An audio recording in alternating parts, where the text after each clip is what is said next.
Muy bien.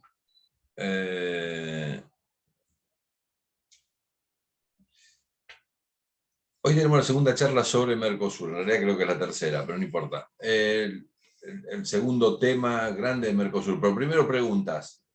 Con relación al tema que vimos la semana pasada, el tema de los órganos. A ver, consultas, preguntas. ¿Leyeron primero? Se está grabando. No sé que contesten. Sí, yo estuve leyendo, o sea, no me Ajá. costó entender lo de los órganos, me costó más como el proceso de la historia del Mercosur, cómo se inició Perdón, el proceso de... la Para que subo. historia del Mercosur, digamos, cómo se inició Dante, como esa fue una de las primeras clases que dio, Ajá. entonces ahí me costó más un poco entender o relacionarlo con el texto, pero en cuanto a los órganos, no.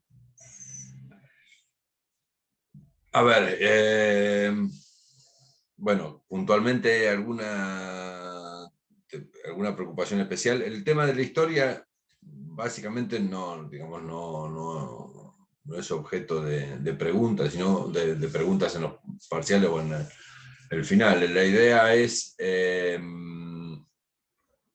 un contexto donde ubicar el nacimiento del Mercosur. Eh, si sos más específica, podemos hacer una charla para no hacerla toda de vuelta. La idea es que Mercosur nace en buena parte, digamos, antecedentes remotos, hay algunos intentos, te habíamos dicho. Pero fundamentalmente los sistemas políticos imperantes en el cono sur, básicamente en América del Sur, con los gobiernos militares hacían un poco ilusorio la concreción de intentos serios de integración. Profe, y Incluso en ese marco nacen ALALC 1960, ALADI 1980. Y para no, cuando nace el Mercosur en 1991, en alguna medida ALADI le permite este tema de los acuerdos de alcance parcial, estos que eran acuerdos que solo involucraban los países que suscribían esos acuerdos y no eran trasladables como en el marco de la LALC era la cláusula de la nación más favorecida, cualquier beneficio que un Estado otorgaba a otro debía ser replicado a la totalidad de la alianza o del acuerdo. En este caso, la LADI permite los acuerdos de alcance parcial que solo involucran a determinados países y aparece en ese marco, aparece Mercosur en 1991. Y decimos que nace cuando, digamos, seriamente el proceso de integración se pone en marcha cuando la República Argentina y la República Federativa de Brasil tienen gobierno, mejor dicho, en realidad todos los países involucrados tienen gobierno democrático, que eran los que en alguna medida viabilizaban mejor la posibilidad de un acuerdo de este tipo.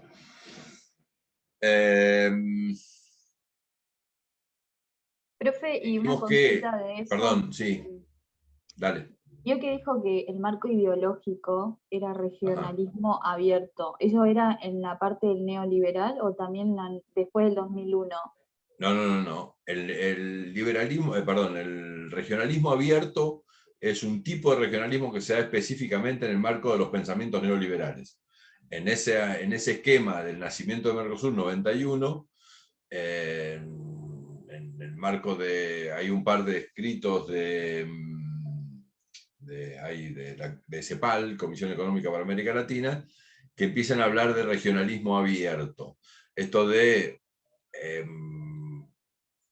asociaciones de estados que se comprometan, pero con la vocación no de generar barreras al comercio extrazona, sino que se habilitaban para generar el ingreso de inversiones extranjeras y de inversión extranjera directa para el establecimiento en esos lugares, pero con la vocación del mercado global. Esto es lo que se denomina regionalismo abierto y es lo que prima fundamentalmente en la primera etapa del Mercosur. La circunstancia después del 2003 ya es otra, porque la impronta ideológica de los involucrados, fundamentalmente de los conductores de los países involucrados, es otra.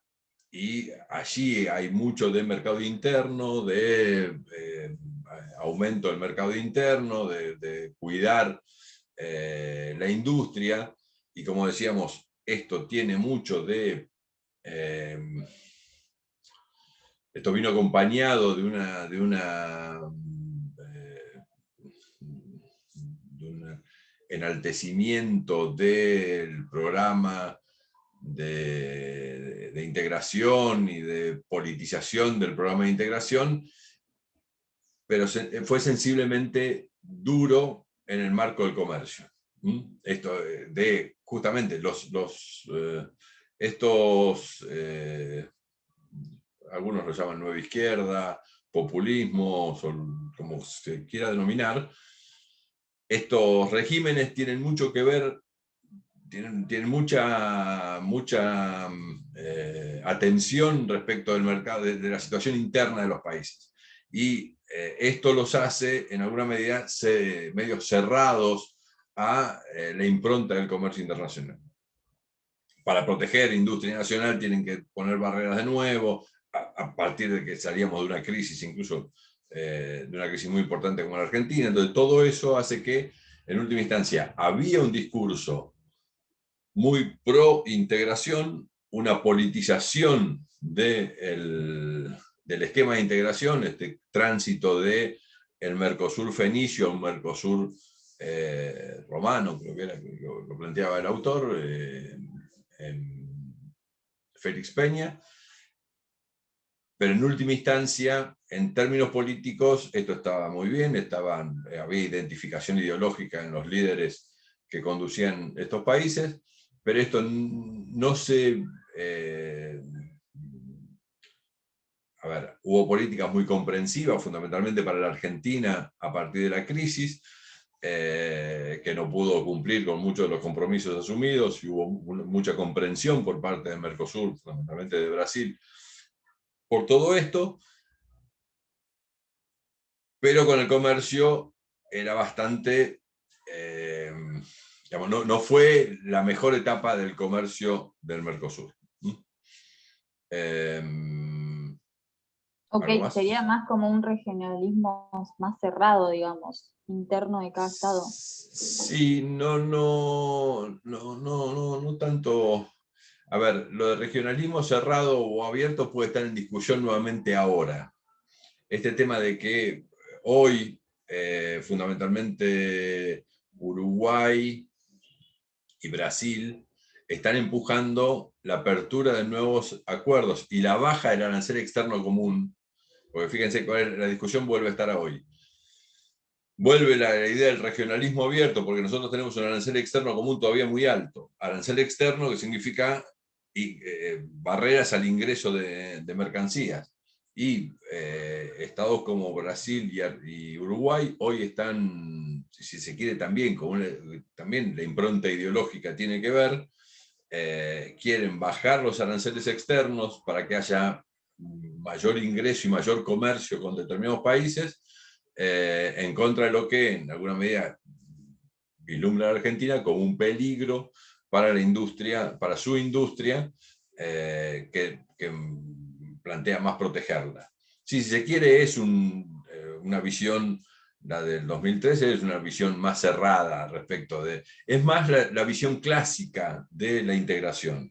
Cuando aparece la discusión de la integración latinoamericana en los años 50, la idea era que a partir de esos altos niveles de protección extrazona, al interior de América Latina se pudiera lograr una zona de libre comercio. Ese fue, digamos, en términos teóricos en principio, después la LALC fue un intento, después la LADI sigue por el mismo camino.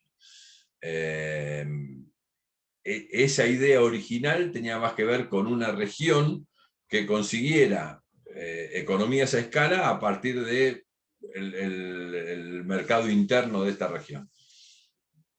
Incluso, digamos, y a partir de altos aranceles que seguían protegiendo esa industria nacional incipiente que había aparecido a partir de la Segunda Guerra Mundial o concomitantemente con la Segunda Guerra Mundial. Si se quiere, la del 2003 tiene más que ver con ese proceso de integración más cerrado al interior de la zona, ¿no? No sé si más o menos se comprende, se interpreta lo que digo. Sí, perfecto, gracias. No, no. Perdón, Bueno, lo yo demás, tenía una dale. consulta, profesor, que no me quedó tan claro de la semana pasada y del libro que había leído sobre el Parlasur, que nos había comentado cuál era la intención, lo de elevar proyectos y todo. Lo que no me quedó tan claro es si únicamente dos estados habían hecho la elección de los parlamentarios, no sé bien cuál es el nombre adecuado, si actualmente está en funcionamiento, si las personas... Yo me acuerdo de haber leído en noticias de los dos lados que había importante polémica sobre si cobraban salario o no. No sabía si en este momento lo que nos había explicado era como cuál era la finalidad que nunca se logró o si realmente hoy por hoy puede ser considerada una institución. No, considerar una institución es considerar una institución. Lo que te debo a esta altura, lo que te debo en este preciso momento es si los mismos parlamentarios electos en el 2015, creo que fueron electos los parlamentarios, primera vez los parlamentarios del Mercosur, si siguen estando en funciones. Esto te lo debo porque, nada, lo tengo que leer, lo tengo que actualizar.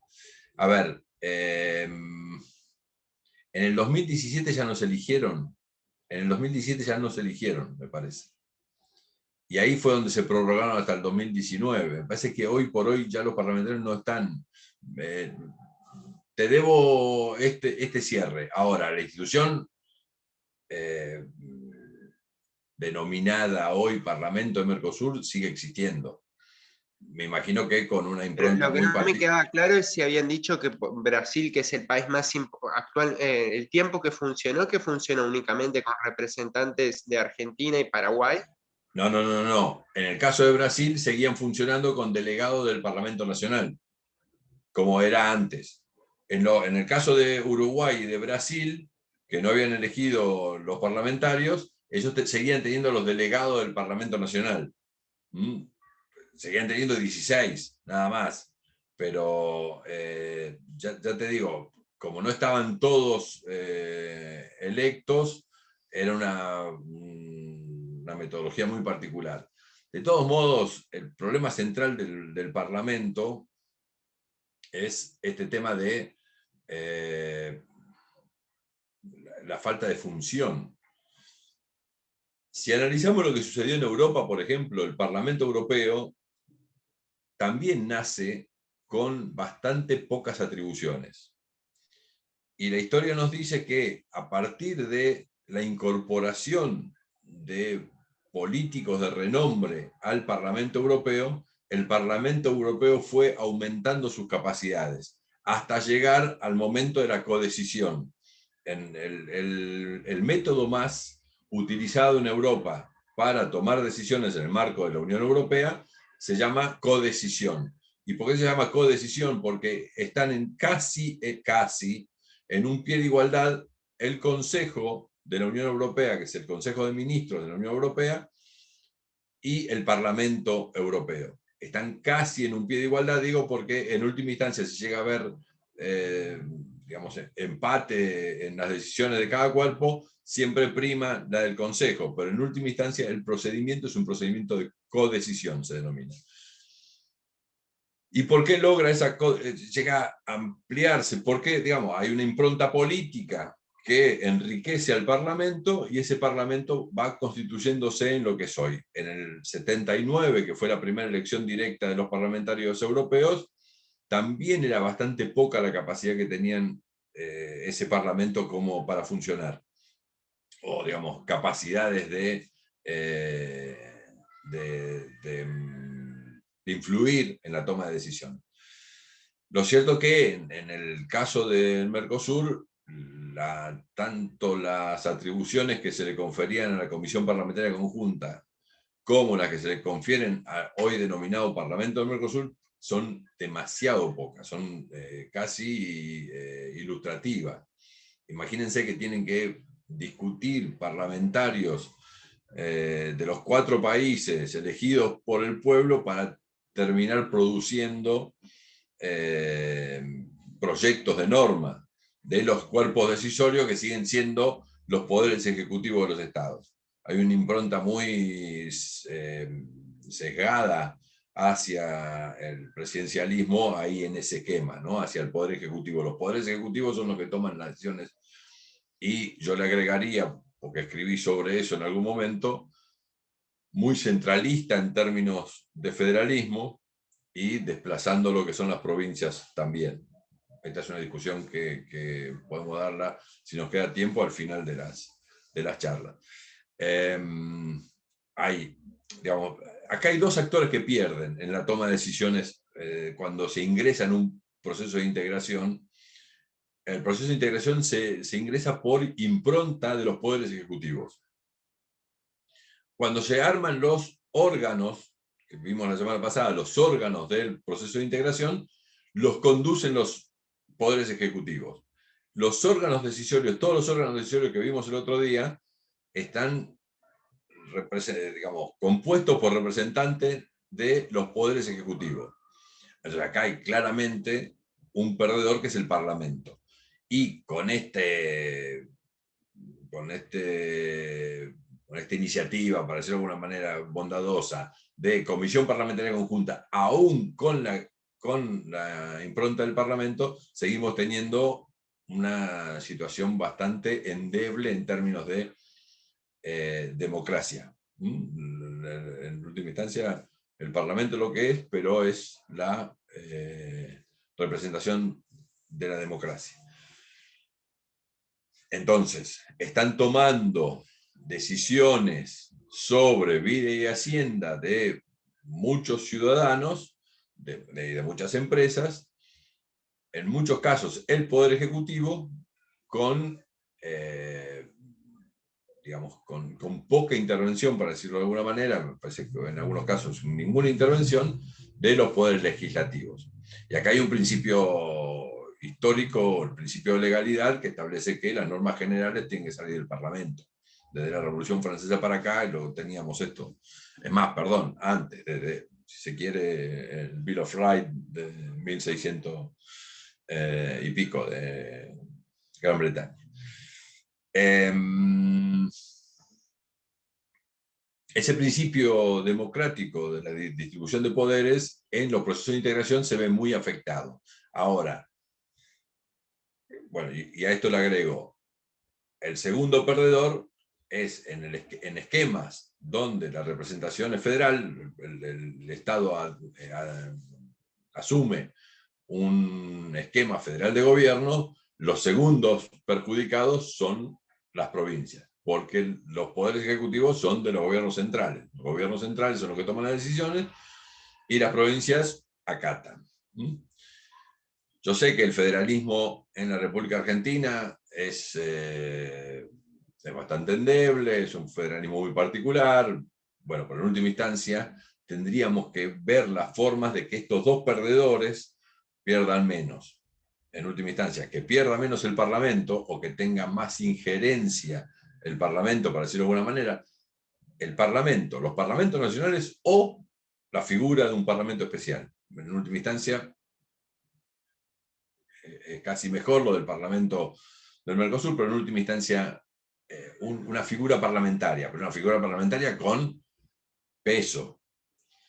Y en segunda instancia, no perturbar los sistemas de distribución de competencias que tienen los estados en su forma federal de gobierno. Esta es la segunda cuestión. Pero nada, me fui, ¿no? De la pregunta me fui seguramente. Lo que te debo es, Marcelo ahora se va a poner a googlear mientras nosotros charlamos y nos va a decir cómo está funcionando, cómo está actualmente la figura del Parlamento, porque la verdad que no me acuerdo exactamente cómo está la cuestión. Bueno, ¿qué más de los órganos? ¿Alguien más tiene alguna duda? Lean, por favor. Bueno, decíamos que nosotros íbamos a ver fundamentalmente tres cosas del Mercosur. Sistema de órganos vimos la semana pasada. En esta segunda charla vamos a ver sistema de normas del Mercosur. y la semana que viene, o cuando podamos, vamos a ver sistema de solución de controversias. ¿Qué pasa con las Ricardo, normas? discúlpame que te hago una Sí. consulta, te interrumpo un segundo. Sí. ¿Me decís la diferencia que hay entre el protocolo de Brasilia y el de Olivos? Porque lo leía los dos y me parece que el de Olivos es un copy-pegue del de Brasilia y tiene alguna que otra cosa sumada, pero el protocolo de Bueno, pero Brasilia... pará. El asunto es así. Dijimos, vamos a ver órganos, hoy normas y solución de controversias, que es Brasilia y Olivos. Dame un poco de tiempo, lo vamos a ver la semana que viene. Bueno, me quedo con la duda, entonces para la semana que viene. Anotala y la vemos. Es importante y las diferencias son sustanciales, pero dame un poquito de tiempo que la vemos la semana que viene. Ok. Normas. Nosotros dijimos que las organizaciones internacionales, los estados, cuando conforman una organización internacional, establecen el sistema de órganos y establecen el sistema que se va a adoptar para la toma de decisiones y el efecto que van a tener esas decisiones, el efecto jurídico que van a tener esas decisiones. Nosotros dijimos, cuando hablamos de los órganos, la forma de adopción de las decisiones en el proceso del Mercosur es la unanimidad. Son todos los estados presentes y votando afirmativamente una norma para que tenga vigor. Ahora, ¿qué significa que la norma tenga vigor? ¿Qué significa en los términos en los que acordaron los estados? Y como decíamos, cuando vimos organizaciones internacionales, los estados tienen la absoluta libertad de establecer cuáles van a ser los efectos de este derecho derivado, para decirlo de alguna manera. Nosotros también habíamos planteado en algún momento, derecho originario son los tratados originales y todas las los tratados constitutivos y todas las modificaciones al sistema orgánico.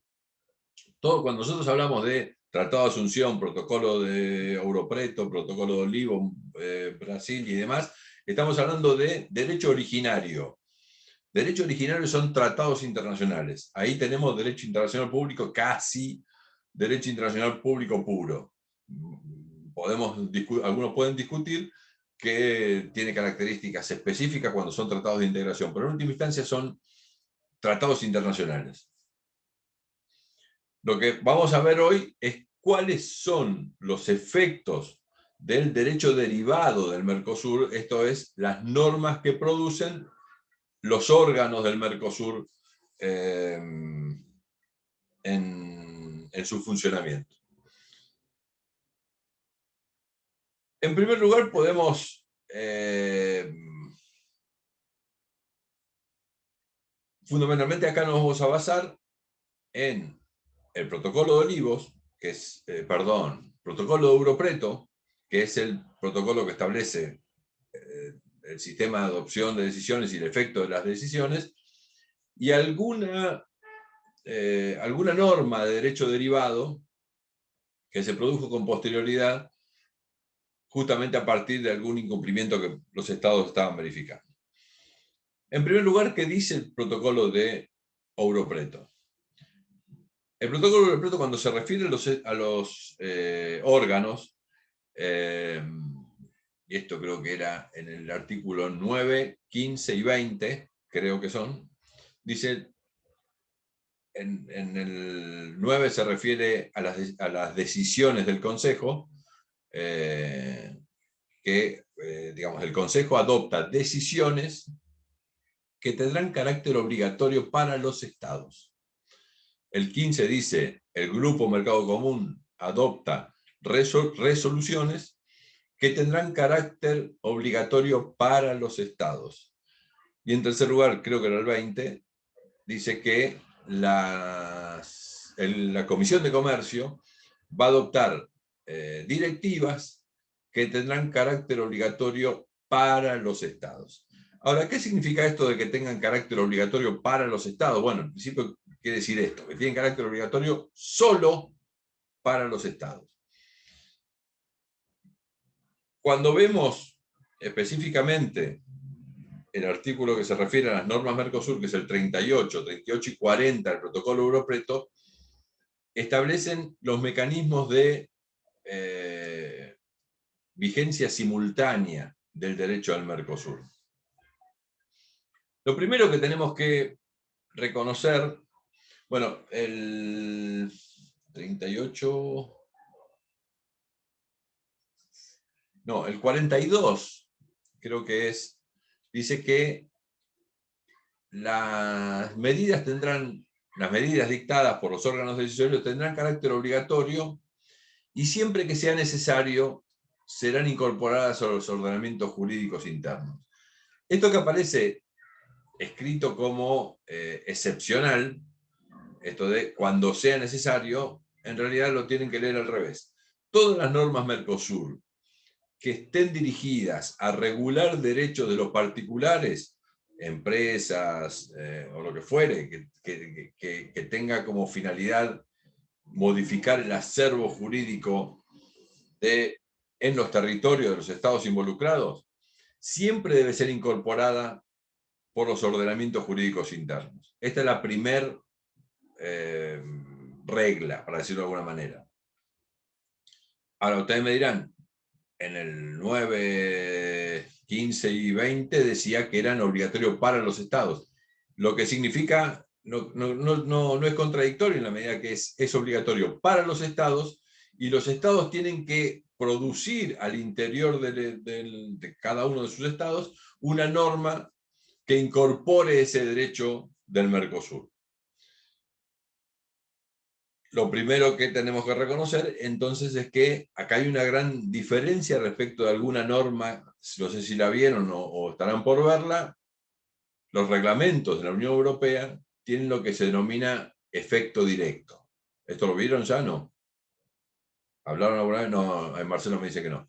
Bueno, el tema es así. En la Unión Europea existe un tipo de norma, solo un tipo de norma, hay más...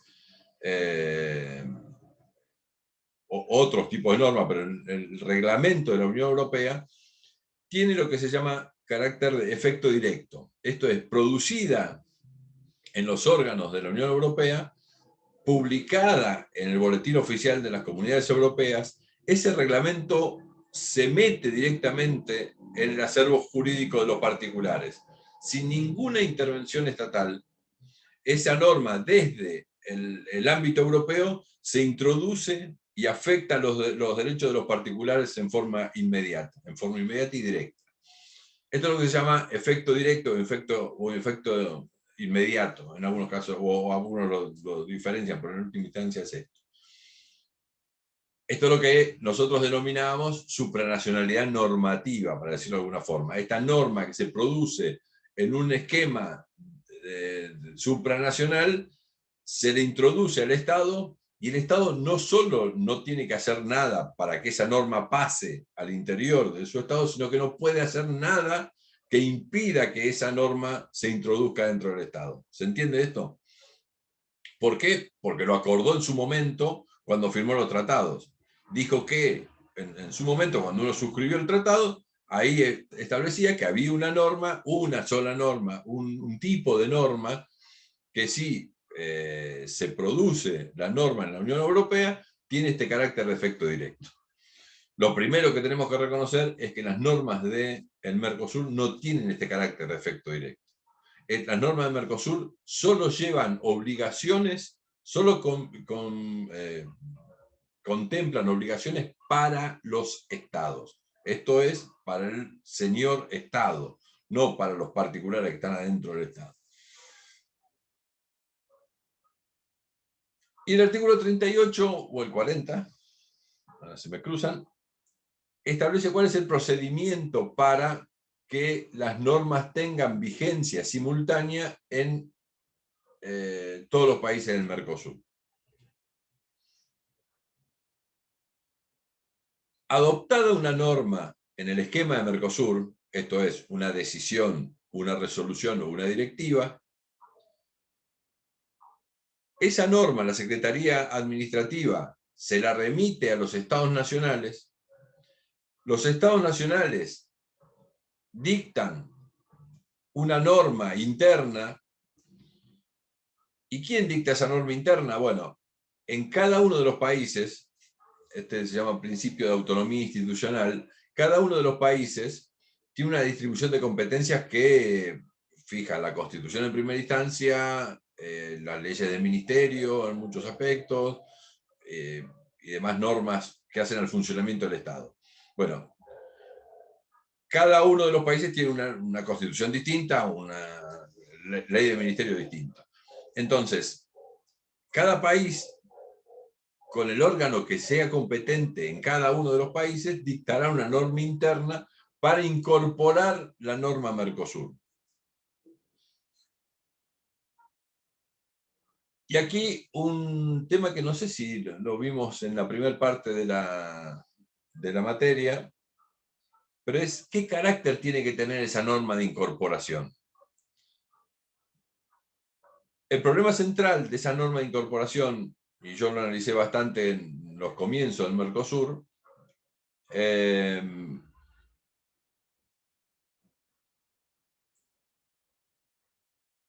es que la norma de incorporación puede tener dos formas de redactarse.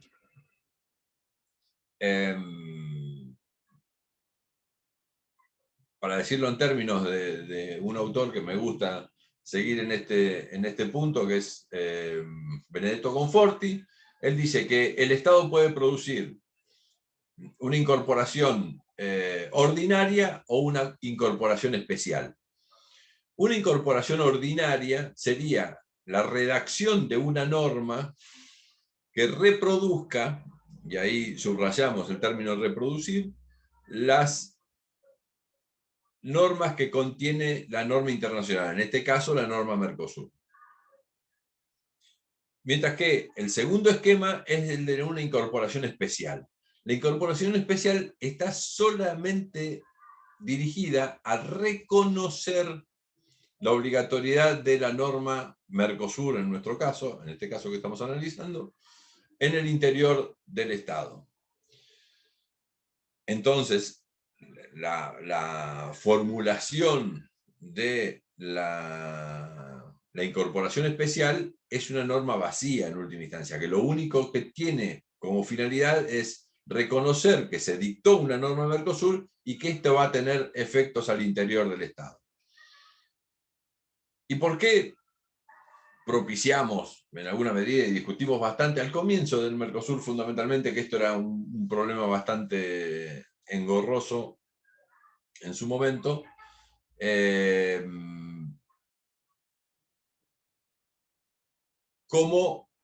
¿Cuál era la metodología? Si una norma especial, una incorporación especial, una incorporación ordinaria, ¿cuál era la mejor metodología para incorporar las normas Mercosur? Y algunos autores, sí, autores y en mi caso también propiciamos la incorporación especial. Una norma que tenga solo por finalidad el reconocimiento de la norma tal cual fue concebida en el ámbito del Mercosur.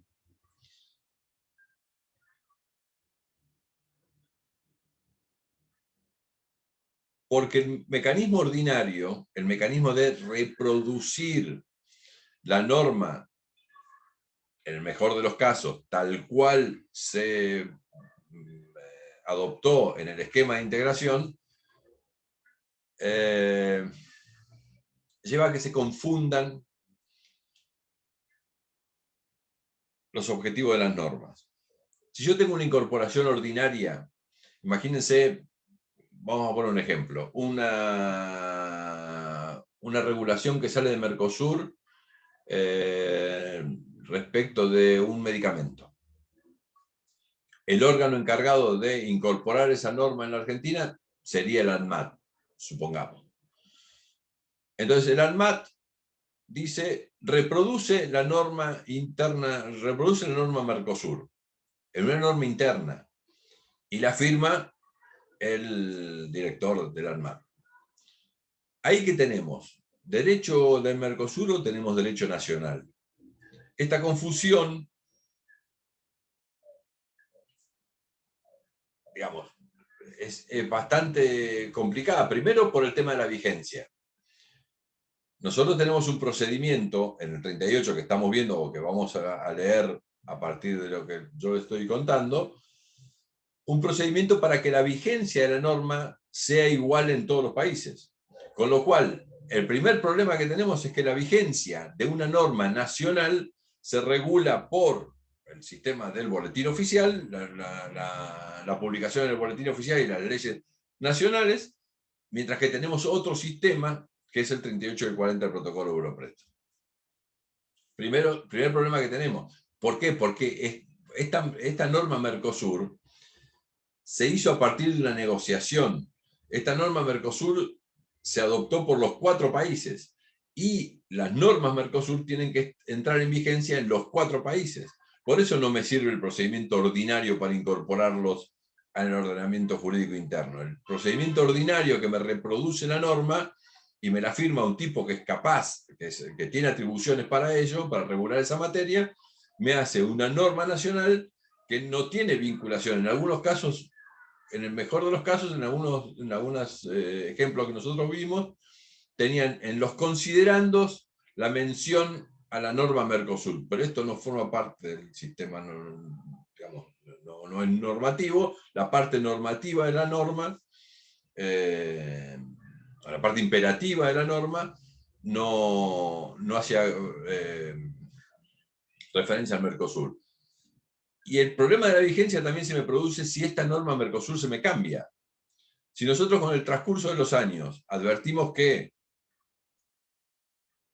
hay que cambiar la norma Mercosur, yo tengo que salir corriendo y cambiar la norma interna que la había reproducido.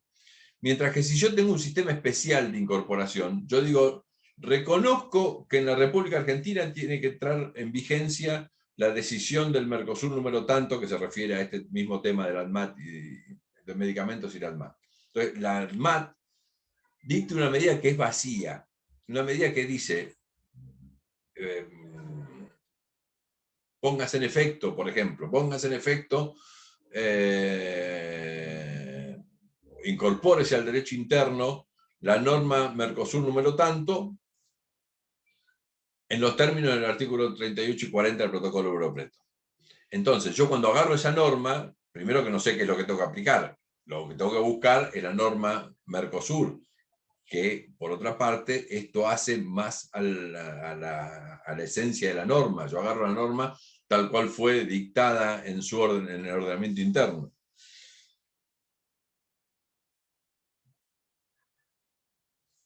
Y si esta norma la cambiaron, yo por más que tenga esta norma interna, si esta norma se me cayó por algún motivo, yo no tengo ningún problema, digamos, tanto para el ingreso de la norma en vigor, porque yo dicto esta norma respetando el 38 y 40 del protocolo Europresto, entonces yo lo primero que tengo que ir a averiguar es, ¿esta norma está en vigor? ¿Entró en vigor en los 4 países? ¿Se produjo el mecanismo del 38 y del 40? Si no se produjo, no entró en vigor. O si se produjo y la dejaron sin efecto, yo ya no tengo norma que aplicar. Pero en última instancia, si esta norma se me cayó, yo no tengo que salir corriendo a modificar el ordenamiento jurídico interno. ¿Se entiende esto? Medio complicado, ¿no? Ricardo, me estoy perdiendo un poco. Perdón. Estoy perdiendo un poco. Yo me estoy perdiendo un poco. Bueno. A ver, no, pero es un poco nada más, no pasa nada. Consulta. ¿Hace referencia al número de norma también con la materia o simplemente hace referencia al número de norma y después tenemos que investigar sobre la materia que está rigiendo ese número de norma? No, seguramente va a explicarla y la puede adjuntar como un anexo. La norma interna la puede adjuntar a la norma Mercosur como un anexo. Pero el tema es, ustedes, a ver, digo, para poner el ejemplo, ¿alguno de ustedes vio una ley que incorpora un tratado internacional? No. En estos dos mecanismos ordinario y especial que traté de explicarle muy rápidamente, un tratado internacional, ¿por qué mecanismo se incorpora? ¿Es mecanismo especial o mecanismo ordinario? de incorporación? Especial. A ver, Laura fue. ¿En ¿Quién Argentina? dijo? ¿Laura? Sí, yo. ¿Por qué? Entonces, ¿por qué es especial? O sea, porque tienden a ser declarativa de la norma. O sea, nuestra norma interna va a ser declarativa de la norma internacional, digamos. Al menos en nuestro país estoy hablando. Sí. Todavía No estamos reproduce abogados. Vamos a ser abogados de este país. A También ver, ¿por qué es por la- declarativa? Creo que por lo Podría- que la cuestión de que somos monistas, entonces lo lógico No se sería... metan con eso. No se metan con eso que no existe. Monismo y Perdón. dualismo no existe. Complementando Ya veo que me estoy cruzando con David, que tuvo 4 clases hablando de monismo y dualismo. ¿No aplicaban los dos? ¿Por qué? ¿Cómo se incorpora un tratado internacional al derecho interno? por la aprobación del poder legislativo respecto a lo que dice la Constitución. ¿Y qué forma tiene la aprobación del Poder Legislativo? entiendo que es especial. Forma de ley. Es especial.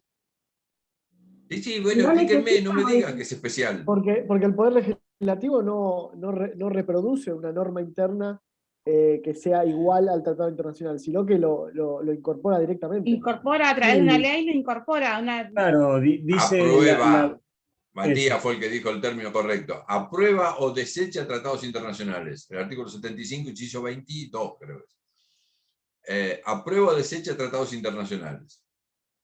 Entonces, el Congreso dicta una ley que aprueba el tratado internacional.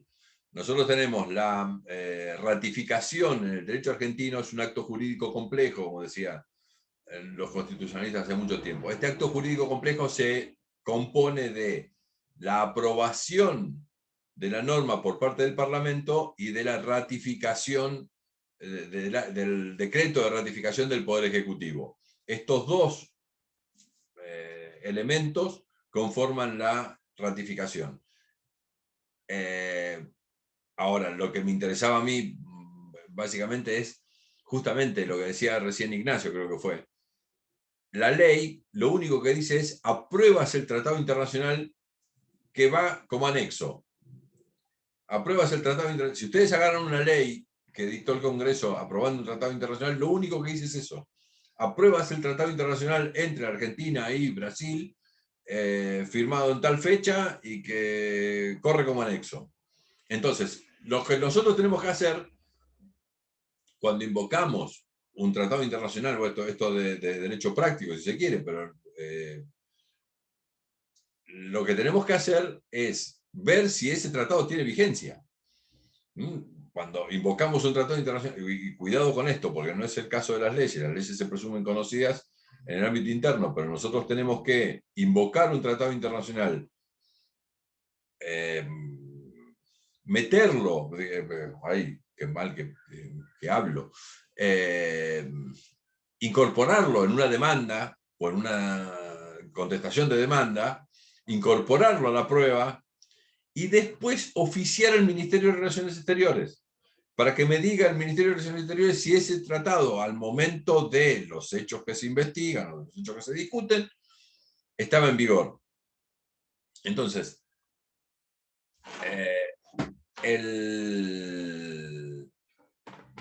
la incorporación de... Esperen que prendo la luz. No tengo luz acá.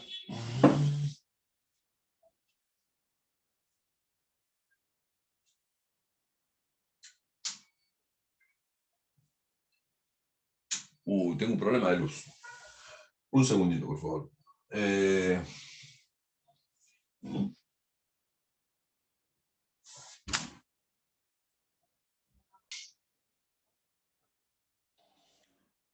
Gracias, Marcelo, me cubre hasta los baches tecnológicos. Con una norma Mercosur debiera pasar exactamente lo mismo.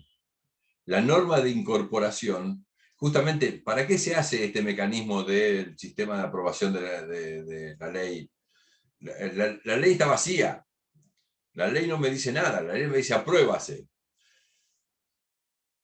lo que tengo que ir a ver es si el tratado internacional está vigente. En el caso del Mercosur, en este punto pasaría más o menos lo mismo.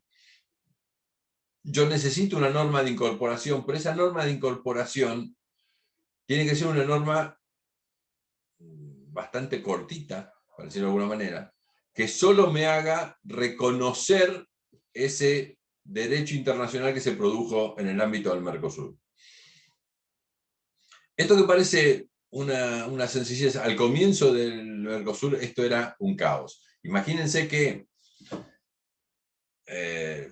los organismos encargados de la incorporación normativa, de acuerdo a las competencias, pueden ser cientos, no sé si llegaran a miles. ANMAT, ANSES, qué sé yo, cada ministerio, cada secretaría, de acuerdo a la competencia que tengan sobre un tema, cada uno de estos órganos tenía que dictar una norma. Al principio era un caos. Cada uno dictaba la norma como se le ocurría.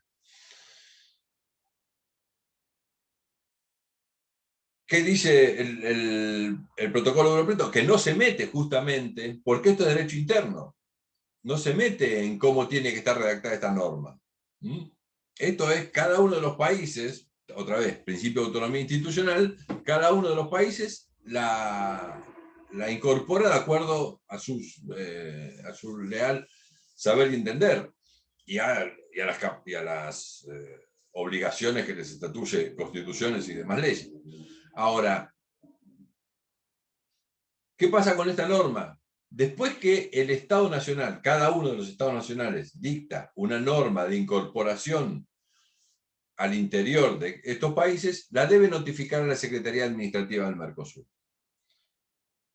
Cuando llega la cuarta o la quinta, cuando seamos 5 los miembros plenos del Mercosur, cuando llega la quinta notificación de que se ha incorporado la norma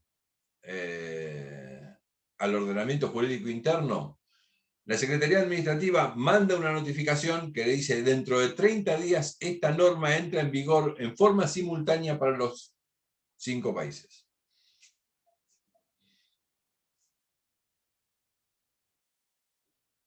Entonces, para respetar incluso el compromiso asumido en el protocolo europeo, los estados deben hacer una norma que no entre en vigor en forma inmediata, sino que quede supeditada a las formas que se comprometieron los demás estados en el mismo protocolo europeo, para que entre en vigor en forma simultánea en los 4 o 5 países.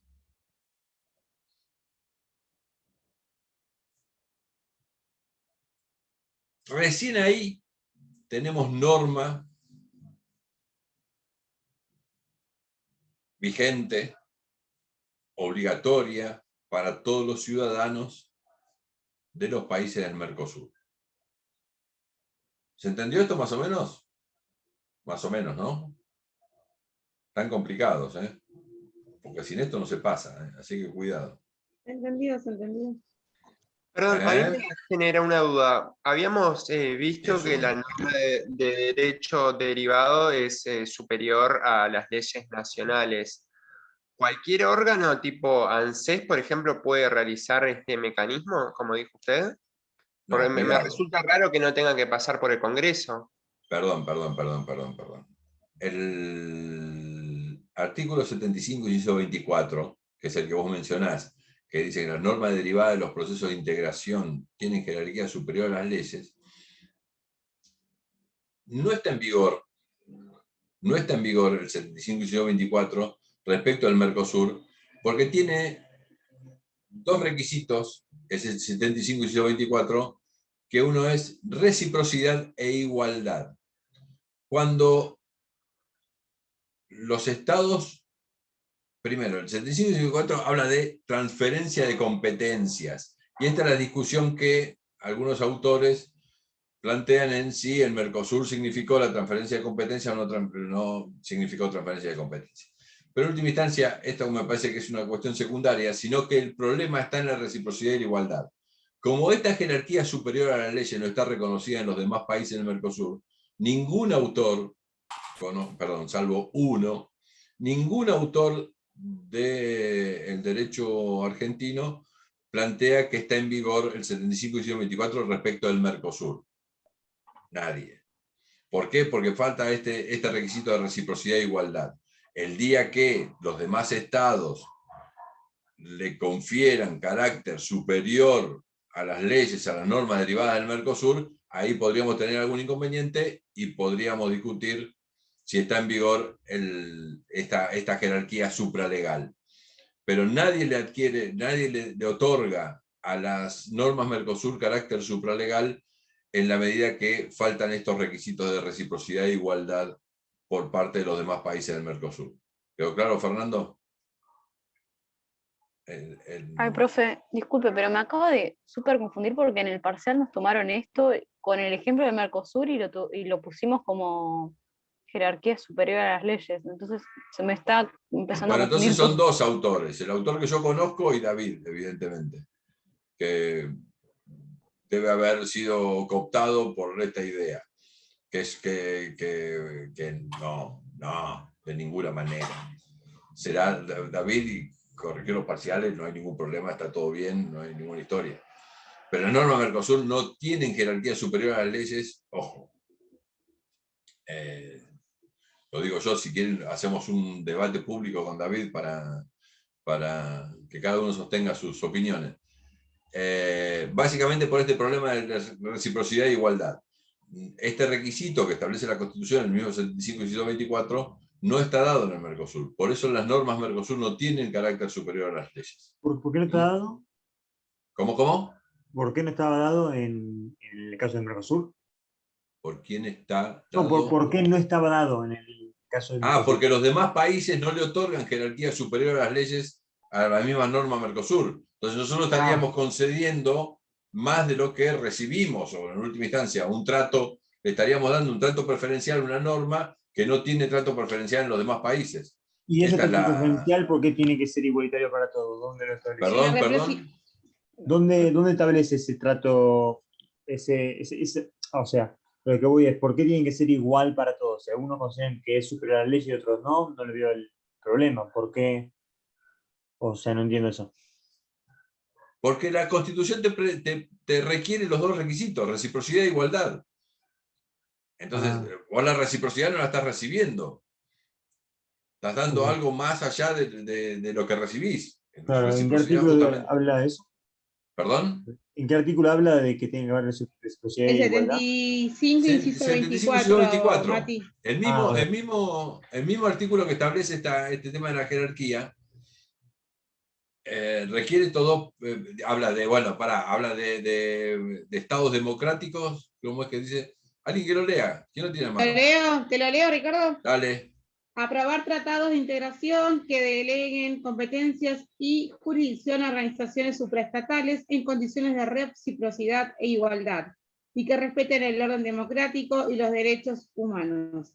Las normas dictadas, en su consecuencia, tienen jerarquía superior a las leyes. Este planteo de que,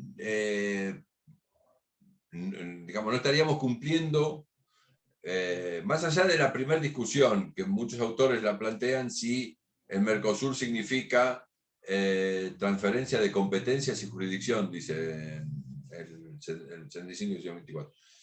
Si implica transferencia de competencias y jurisdicción. Esta es una discusión que muchos autores la dan y dicen que no, el Mercosur no es esto.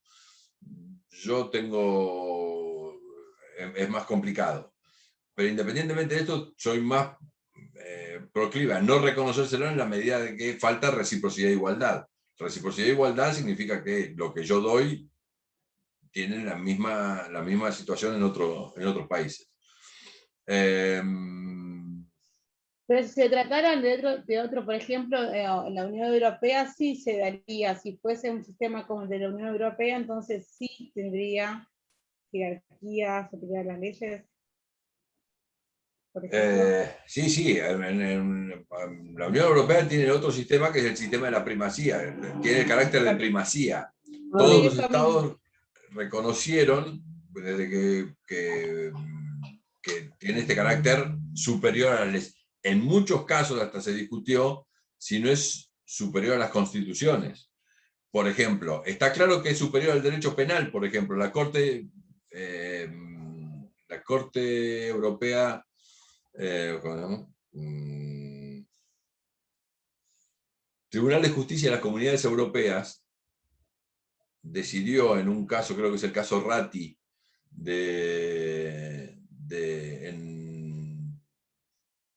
en este caso Ratti, el derecho penal italiano sancionaba a quienes etiquetaran, creo que era un solvente, una cosa así, un diluyente, no sé qué líquido era, que lo etiquetaran mal, o que lo etiquetaran de una forma distinta, el derecho penal italiano le aplicaba una sanción. Y el derecho europeo establece el etiquetado de una forma distinta. Y el caso Ratti fue que lo llevaban a juicio este hombre por este tema de las etiquetas, y el Tribunal de Justicia de las Comunidades Europeas le termina dando la razón al tipo. No puede ser sancionado porque él cumplió en última instancia una norma de carácter superior. Pero esto lo van a ver con Una pregunta entonces. David. Así que David dijo que el derecho Mercosur tiene carácter superior a las leyes. No, eso... Sí, al menos así lo vimos. Vimos que los tratados de integración iban a tener jerarquía superior a las leyes. Y como el Mercosur tiene tratado de integración, todo aquello que se dicte en consecuencia tendrá jerarquía superior a las leyes. Bueno, no importa, vamos a rescatar la... No, pero en sí igual no vimos exactamente. Diferenció entre el derecho originario, que tiene una jerarquía superior al derecho derivado, pero de todas formas... Paren. Guarda ahí. Que no estamos hablando de derecho originario. El derecho originario sí tiene jerarquía superior a las leyes, pero no por esto 75 y siglo 24, sino por el 75 y siglo 22. Todos los tratados internacionales tienen jerarquía superior a las leyes. Entonces, claro, pero, guarda que el derecho originario está fuera de discusión. Esto capaz que... En el parcial, que es lo que a mí por lo menos me confundió ahora, o sea, no quiero meter a nadie en problemas, simplemente es lo que a mí me confundió, es el hecho de que nosotros vimos con ejemplos si teníamos que ordenar la jerarquía, ¿no? Y en una de las normas que nos dieron eran las resoluciones del Mercosur, que yo interpreto que son las normas que surgen del Mercosur, no el derecho originario, sino el derivado. Ajá. Entonces, eso es lo que, por eso ahora estoy comentando en crisis con todo esto, porque es como rever un Marcelo, montón de cosas que yo ya había... haceme que lea el parcial de Julieta para corregirlo nuevamente. En ese caso lo que había dicho David, me acuerdo, era que las resoluciones eran las normas dictadas en su consecuencia, me parece. Porque él lo que había dicho era que los tratados de integración tienen jerarquía superior a las leyes y las normas dictadas en consecuencia de dicho tratado de integración también tendrán jerarquía superior a las leyes. Entonces, teniendo en cuenta eso, por ejemplo, vos tenías todos los tratados internacionales que tenían jerarquía superior a las leyes, ahí él no diferenciaba entre los de integración y los de internacional sin jerarquía constitucional, y después, por debajo de eso, venían, o no me acuerdo si era por debajo o por el mismo lugar, las normas, por debajo las normas dictadas en su consecuencia de los tratados de integración, que eran todos superiores a las leyes. Pero bueno, ver, eso es lo que dice. Yo le digo, una cosa es lo que dice la Constitución, que previó el Tratado de Integración y demás.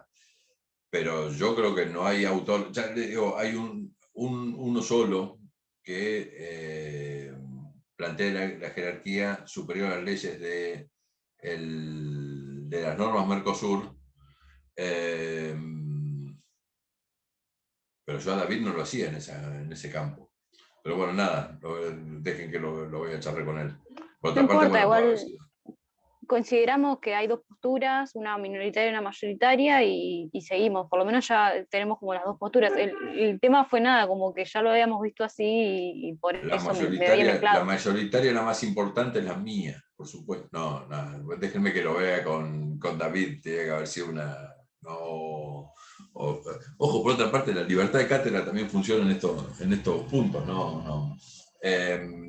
Pero mi argumento para que no se le reconozca es este tema de la reciprocidad y la igualdad. Para mí esto es muy fuerte. Pero una pregunta entonces, según la doctrina que vos estipulás, que no sé dónde sería, las normas de integración podrían tener jerarquía superior a las leyes solo si hubiera una condición de reciprocidad e igualdad. En este caso... Exactamente. Bueno, sí, entonces, sí. A ver, la Constitución me habilita esto. Me habilita a suscribir tratados... Podríamos decir que en teoría lo sí. que David decía no está... No es muy opuesto a lo que vos decís. Lo único que se diferencia es la condición de reciprocidad e igualdad, que en el caso del Mercosur no se aplicaría porque otros países no tienen lo mismo que decimos nosotros. Pero claro, yo no digo que no se va a llegar a eso, ni que eso esté mal. Lo que digo es que para el caso del Mercosur yo no se lo reconozco, la jerarquía superior a las leyes, por este tema de la reciprocidad y la igualdad. Ojo, si vamos más al hueso, la discusión de si el tratado confirió competencias y jurisdicción, para mí esa es una discusión más líquida, menos que me imposibilita más los argumentos. Para mí el problema más duro está en que si yo no le puedo dar a las normas Mercosur una jerarquía que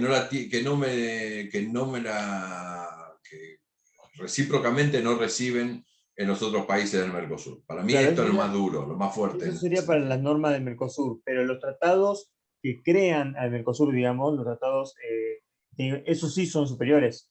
No, por eso es 75 y 22. Ok. Eso es 75 y 22. No hay ninguna discusión a ese respecto. Ok. No. Esto solamente sobre la parte que dice 24. Derecho derivado. Sobre el problema del derecho derivado. Bueno, miren que si vamos a tener que charlar y mucho. Como yo veo las caras de preocupación, Marcelo, tenemos el artículo sobre este tema. ¿Te acordás cómo se llama? A ver, ya te digo lo que ya subimos.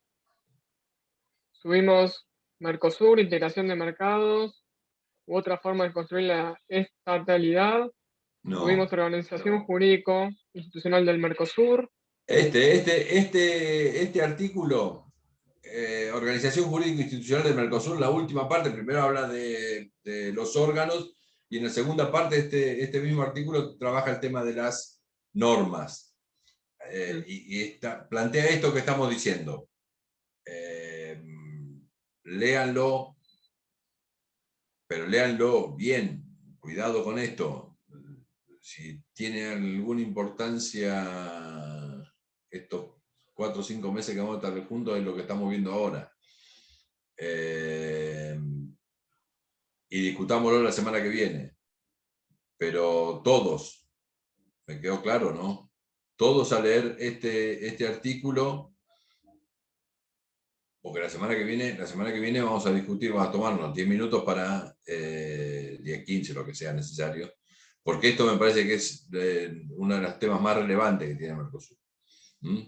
Profesor, igual creo que, no sé, no puedo hablar por el resto, pero creo que se entendió ahora bien que la confusión en realidad no tiene que ver con los tratados ni nada, solamente tiene que ver con las normas dictadas en consecuencia, que son todas las resoluciones que dicta el Mercosur, que para ese caso podría haber dos posturas. Una que dice que tiene jerarquía superior a la ley, que es lo que dice David, que se puede leer del artículo, y otra que es la que usted dice que dichas normas no tendrán jerarquía superior porque no existe una condición de reciprocidad e igualdad. Teniendo en cuenta esto... En el artículo van a leer mi postura, porque lo escribí yo el artículo.